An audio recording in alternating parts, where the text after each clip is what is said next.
सच्चाई है कि अगर ममता जी ने सही तरीके से काम किया होता, अगर ममता जी ने बंगाल के लिए काम किया होता, ममता जी बीजेपी के लिए बंगाल में रास्ता खोल रही है। यह सच्चाई है। यहां पे भी ममता जी वही कर रही हैं। इंडस्ट्री खत्म कर दी, बेरोजगारी फैला दी। बंगाल में किसी को रोजगार चाहिए तो फिर कोई ना कोई रिश्तेदारी टीएमसी में होनी पड़ेगी, नहीं तो नहीं मिलने वाला। वो पूरा का पूरा काम टीएमसी के गुंडों के लिए, टीएमसी के लोगों के लिए करती हैं और जनता को कोई भी मदद नहीं करती। यहां पे पहले एम्बेसडर कार बनती थी, हिंदुस्तान मोटर्स की फैक्ट्रियां थी, यहां पे इंडस्ट्री का सेंटर था, सिर्फ कलकत्ता नहीं बंगाल।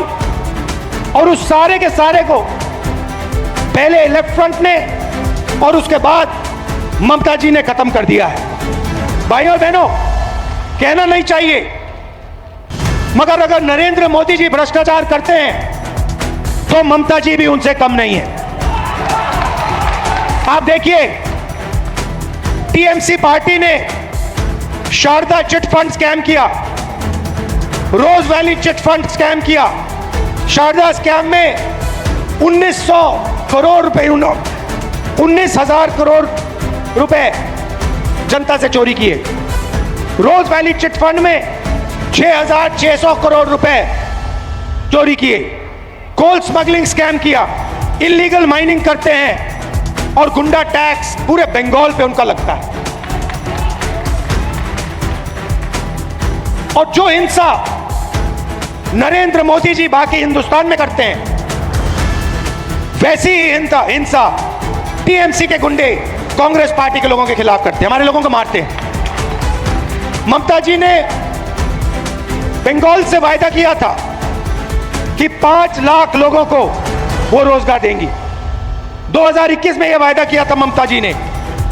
आपको क्या रोजगार दिया? यहां पे कोई है जिसको ममता जी ने रोजगार दिया है? बिल्कुल नहीं।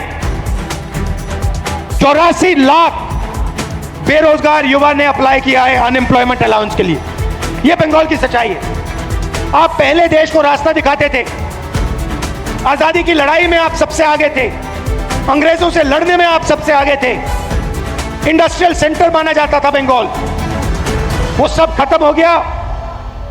और ममता जी ने आपके लिए पिछले सालों में कुछ नहीं किया। महिलाओं के पर अत्याचार की बात करें तो नरेंद्र मोदी की पार्टी करती है, उनके एमएलए, उनके एमपीज महिलाओं पर अत्याचार करते हैं। और यहां पे बंगाल में RG Kar rape and murder case हुआ। जिन्होंने ये काम किया, सरकार ने उनकी रक्षा की और कोई अकाउंटेबिलिटी नहीं है। भाइयों और बहनों, ममता जी बीजेपी के लिए बंगाल में रास्ता खोल रही है। यह सच्चाई है। सच्चाई है कि अगर ममता जी ने सही तरीके से काम किया होता, अगर ममता जी ने बंगाल के लिए काम किया होता, भ्रष्टाचार नहीं किया होता, आरजी कार जैसे केस पर एक्शन लिया होता, तो यहां पर कोई बीजेपी का खतरा नहीं होता। तो मैं आपसे यह कहना चाहता हूं, नरेंद्र मोदी को